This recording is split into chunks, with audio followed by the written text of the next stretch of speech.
Hey everybody, welcome back to the channel. Palantir today announces that it gets a $90 million contract for 5 years from the HHS, the Department of Health and Human Services. Now, this is not that surprising because if you've kept up with the channel and kept up with the content, you know that Palantir has gotten a lot of these contracts before, or we've already known that they got the contract. So if we go to my channel right here, did a video 4 days ago, Palantir gets a $90 million new contract.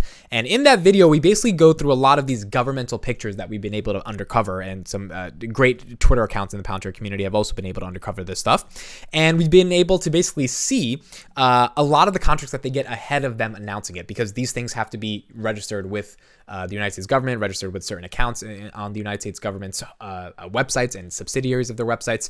So we know they got it. Today, they made it official, and I want to analyze why they got this contract, what the implications of this contract mean for the earnings that are coming up, and ultimately some of the arguments that I've heard people say about, oh, it's just $90 million, it doesn't really matter. We're going to get into all of that. So let's get into the actual contract, or the actual press release right now. Palantir Technologies, the leading builder of operating systems in use across the U.S. government, today announced that it had been selected for the D of H&H, or the HHS, for its 5-year solutioning with holistic analytics restructure for the enterprise blanket purchase agreement. So what we have here is a share plan, right? Solution with holistic analytics restructure for the enterprise agreement. This agreement is what the United States federal government, along with different subsidiaries and agencies within the government, are trying to implement within their organizational structure for companies, for analytic solutions by other companies that are able to provide meaningful solutions. Palantir is one of those companies. This $90 million will allow HHS officials across the department's many agencies and missions to select the Palantir platform to support their work. Palantir's built-in data protection features, innovative technology, and common security framework were deemed well-positioned to address critical technology needs across HHS. Now notice, that's not just data storage, that's not just putting stuff in your data warehouse. These are very complex things when it comes to data protection, innovative tech, and then security frameworks that are all intertwined together for them to be able to land a $90 billion contract for governmental agencies to be able to have access to the platform. Now, HHS established this to provide the best value to the department and its partnering agencies through a pool of pre-qualified contractors, among other things, to improve the delivery and success and quality of data-driven insights and outcomes. And obviously these pre-qualified contractors, Palantir is one of them. There are others, but Palantir is the one getting this $90 million deal. This contracting vehicle marks the expansion of Palantir's scope of work at the HHS, so they have worked with them before, and is separate and distinct from Palantir's work with HHS and its agencies on COVID-19, which is where they started working with them for related health missions. So, I mean, this is kind of the thesis for why when bad things happen, it's good for Palantir, because when bad things happen in the world, Palantir comes to rescue, right? Kind of like Batman, and they're coming in to save the day. And as a result, they establish a foundational relationship with a country or with a government or even with a company to be able to set them up for the long term. This is what they did in the United Kingdom. United Kingdom, horrible health crisis with COVID pandemic. Because they're a nationalized service, they had to be able to nationally administer vaccines and distributions and supply chains and logistics to get all of this done. Palantir came in when no one else was coming in. In 2020, they did a phenomenal job within the next 6 months, and they landed a $34 million deal. Now, Palantir is posed to land a $330 million deal from the NHS in totally revamping and introducing AI and machine learning towards their data analytics platforms to change how they ultimately operate health services in the country. So Palantir was able to do that because they were able to get into the UK and actually get that done. Now it's a question of how can they do that with other governmental agencies, and their work with HHS and COVID-19 allowed them to now get this $90 billion contract a couple years later. So let's look at the quotes. We are grateful for our continued partnership with HHS and the confidence in our software it is showing by selecting Palantir for a long-term, wide-ranging BPA. Akash Jain is the president of Palantir USG. I did a video on him a while ago reacting to one of his interviews. He's a guy who really understands what he's talking about when it comes to artificial intelligence in the context of the United States federal government. We are proud to provide software backbone to some of the country's most critical public health missions, and that's pretty much it. Then it just says Palantir Foundry has been used by a blah, blah, blah, blah, blah, a bunch of companies, etc., or a bunch of agencies.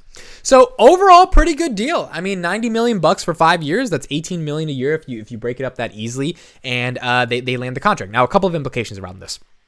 Number one, this is probably not going to show up on earnings. I mean, it might. It's a question of when the deal was signed. I believe it was signed in April, and earnings for Q1 is January, February, March, to the best of my knowledge. So that means it's not something you should expect on earnings. It's not, $90 million that's going to push the revenue number a little bit higher, but it's going to be good for Q2 earnings when they're trying to ramp up their revenue.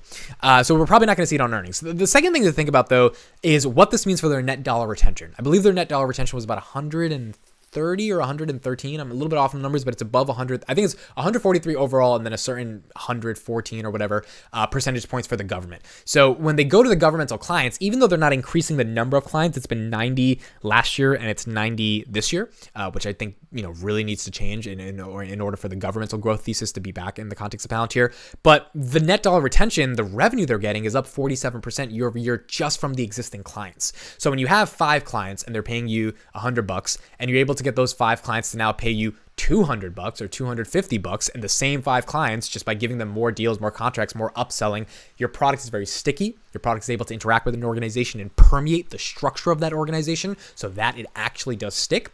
And then you ultimately have the ability to scale. So, this to me is really good, and people are dismissing it because it's like, oh, it's $90 million. It's nothing. Palantir is worth $20 billion. It's like, well, the only way you get worth $20 billion is if you get these contracts.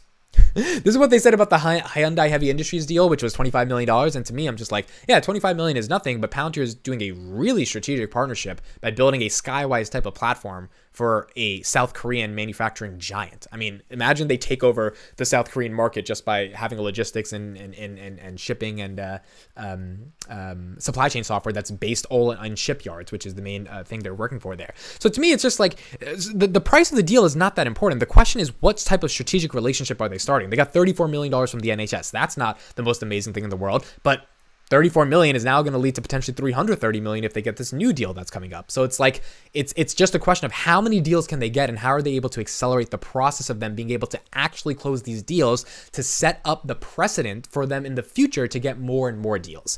As the net dollar retention goes higher, as they get more money out of their existing clients, it opens them up to more and more opportunities. Because again, if the Department of Health Department of Health and Human Services is using Palantir for the next 5 years, after 5 years, it's unlikely they're going to use someone else. And within those 5 years, it's more likely that they have more things to do and they're going to recommend it to other governmental agencies, and then other governmental agencies around the world, along with companies, are going to have certain things they need to do in the health and humans sector. They're going to go to Palantir. They're like, hey, can you do this? They're like, yeah, we do this for the HHS. And that's going to form a business relationship. So to me, it's not a question of 90 million is nothing or it's peanuts for a company that's worth billions of dollars. It's a question of, are you getting the deal done? Can you close it? I'll give a quick example for that. I have a startup right now. We're raising money, and some people have given 25K. Some people have given 5K. To me, it doesn't matter. Some people have given 2,500. Like we had someone yesterday give 500, right? So there's a crowdfunding platform. You can give as minimum as 100. So the people that give 25,000 are just as important to me as the people who give 5,000, because it's about getting the deal done, right?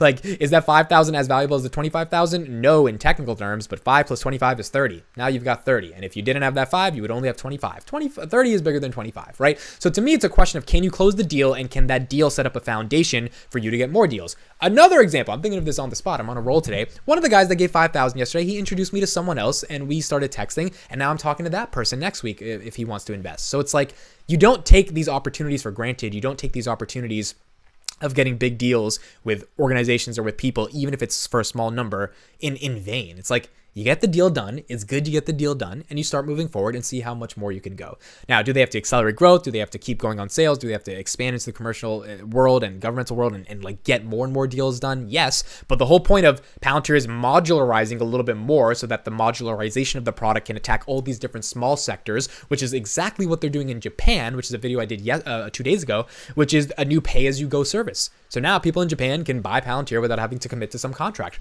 That's great. Probably going to be a couple $100,000 a month instead of a couple million per year. That's fine, because you're still getting a couple $100,000 a month and you're forming a relationship and you're penetrating a market in Japan that's ripe for taking over. And now you're in there and you're getting a sticky product. And it's like, it's all setting up foundations for explosive growth in the future. And if you don't understand that, then 90 million seems kind of weird. But if you actually see what they're doing, then it's like, this is great. This is phenomenal. Is the stock market going to react to it? No, because the price, I think, is disconnected from reality, just like a lot of stock prices are disconnected from reality. Jay Powell might say something today and everything might go to crap. But to me, it's a question of, what is the company doing and are they actually building a foundation for the future? And I think this deal is just another example of how they're doing that. So thank you guys for watching. Let me know your thoughts on Palantir getting a $90 million contract from the Department of Human and Health Services. Looking forward to reading your comments, and I'll see you in the next one.